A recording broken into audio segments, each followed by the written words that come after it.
Hi, my name is Robert Garcia, and I'm going to show you guys my technique of professional hand wrapping.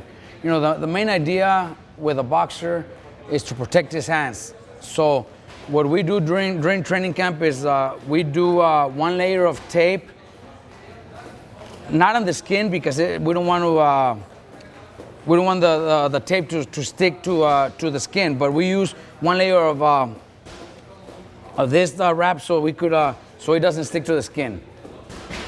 And it's pre-wrap. Then, like I said, we do one layer, and I always try to make sure my tape and my gauze always goes to the outside. It's just the way I got used to, and the way I teach all my assistants to do it going on the outside. And the reason I do that is because when I get to the thumb area, I want the thumb to be solid and protected when they make a fist. So this pulls down the thumb a little and goes around so they can make a fist, and it's protected. You know, the thumb is protected. The other way around, if I do it this way, I would have to pull it back, and that's pulling the thumb back, and that might cause a little bit of injuries. You know, we also do a lot of tape in the knuckles, which is not permitted in fights. Tape is not allowed in the knuckles, but we do it for training, for protection. That's the reason we do it in training. But remember, this is not allowed in professional fights. So there are differences. Yes, there is differences. We also use different paddings for training. For training, For training, we use a gel pad. It's totally gel, and it gives it a little bit softer feeling for protection only. But for the fights, we obviously use regular gauze, and that's what I'm gonna do right now with regular gauze. That's why, you know, in training, everybody uses 14 or 16 ounce gloves, and it's only to protect the fighters from hurting themselves. But yeah, after one layer of gauze in the hands, I go to the gauze. You know, most of the commissions in the United States do not allow tape under the hand wrap. They don't allow us to layer the tape. But like I said, for training, we do, just to protect my fighters' hands. So then we go to the gauze again. Everything towards the outside. See, the wrist is also a big part of the hands that needs to be protected. So I do quite a few turns in the wrist. They are not very tight, but I also cannot put, you know, as you see, they are, you know, they're right on the skin, so they're not loose. And the more solid the hand wraps come out, well, the more you protect your fighter, you know. And again, the thumb, I do 3 or 4 turns in between the thumbs just for protection. So when he makes a fist, the thumb is very protected. Okay, once I go to the knuckles, I do 2 or 3 in the knuckles before I put the padding. Okay, the padding is going to be about this thick right here. I like to see.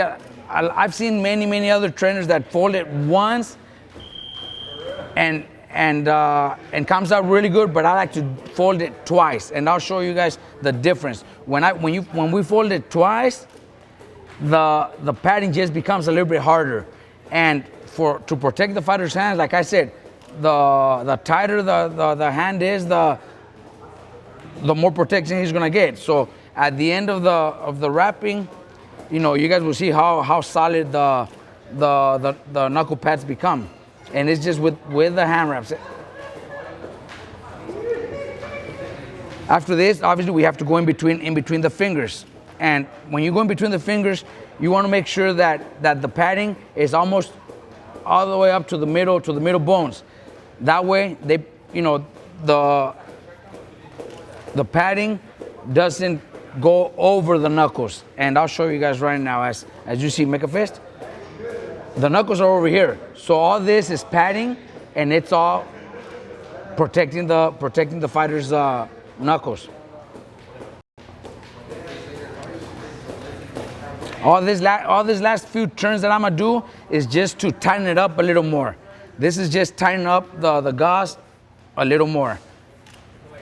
And then at the end, obviously with the tape, it even tightens it a little bit more. I always tell my fighters that it's a possibility that by the time I'm finished wrapping their hands, the first few minutes their hands might feel a little numb, but it's normal. It's normal. Once they start shadow boxing and stretching out, the numbness will go away. So I always tell my fighters, don't feel that it might be too tight, because if you feel it that it's getting a little numb.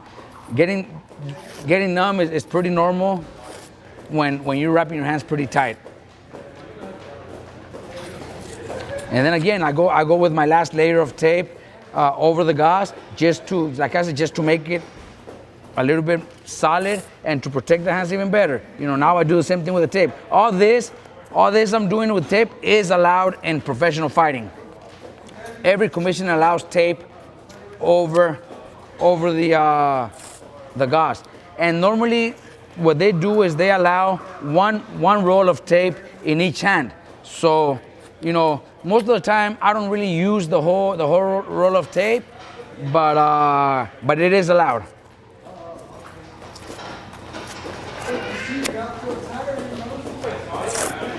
See, what the rule in every commission is about one finger behind the knuckles. So if I do this, make a fist. If I do this is where the tape goes. This is where I start the tape. It's one finger behind the knuckles. So all this right here is legal in any commission throughout the world.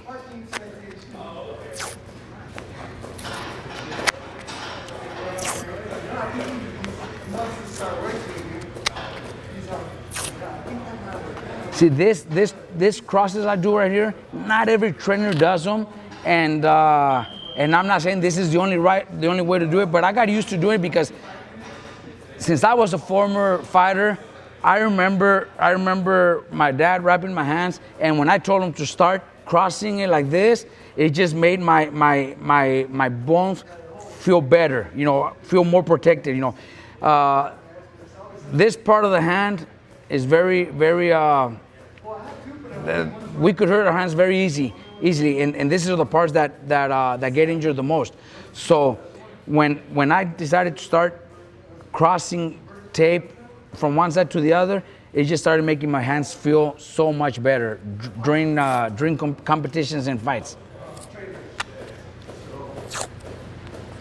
So I do about 2 or 3 for each side.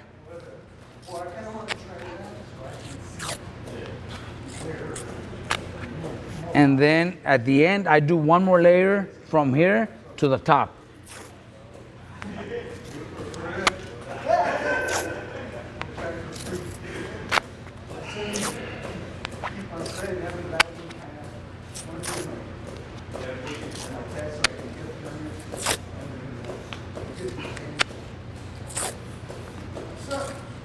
And right here, my last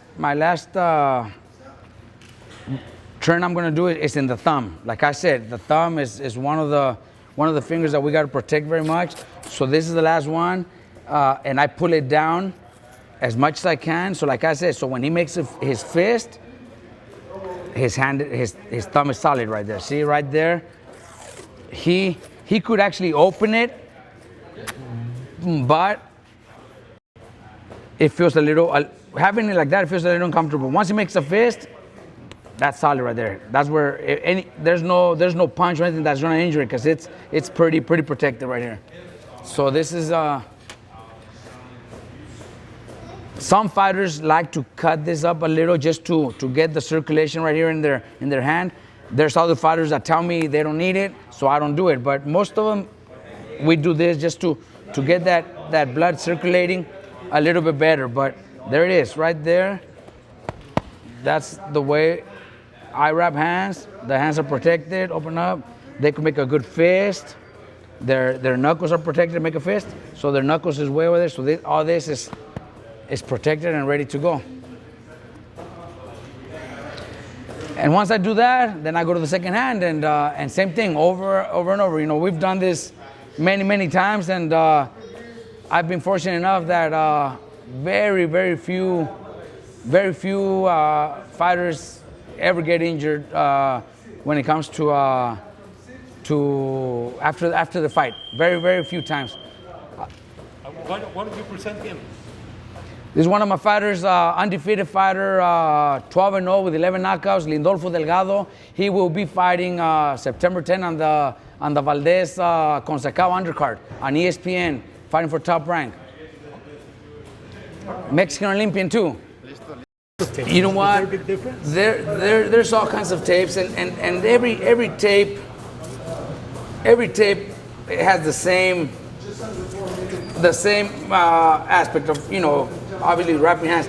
But I got used to the war tape for a few years already, because it did start and continues to be one of the most solid tapes. When you a lot of times when you're pulling on the hand wrap, the tape rips, and with war tape it has never happened to me.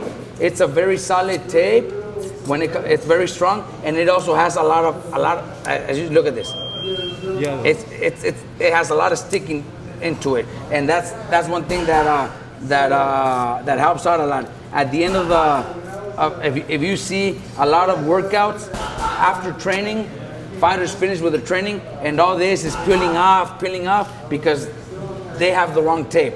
This that never happens with war tape. It's thick, as I told. Look, every little thing, it's really hard to pull my finger off, because it has a lot of power into the tape, and it's also very strong. I could pull it hard, so the tape could be stuck very hard, and it doesn't rip. So those are the advantages of this tape that I use. And for the outside of the glove, they've been using a different tape now, right? Because sometimes the normal tape gets loose. There's this it's actually like kind of construction tape that they use. The commissions and California does it. I believe Texas also does it. Nevada, we used to put our own tape. In Nevada, we used to do our own tape over the glove. But mostly every other commission, they use it's like duct tape. Yeah, there you go, duct tape. Yeah, just, you know, different colors. Obviously, red for red corner and blue for blue corner. But yeah, that's one tape that we don't use on the hands, but in the glove, I don't think I've ever seen a fight being stopped and having to replace the tape, because it just once you put it on, it's hard to take it out. You actually have to cut it with scissors. Yeah.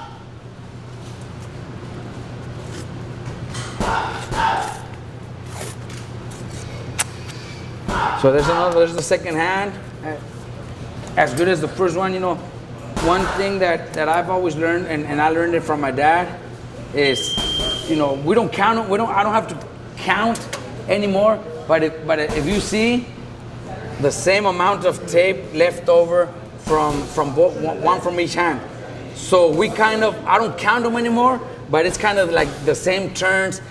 Every step is the same from one to the other, because I use the same amount of tape with both hands.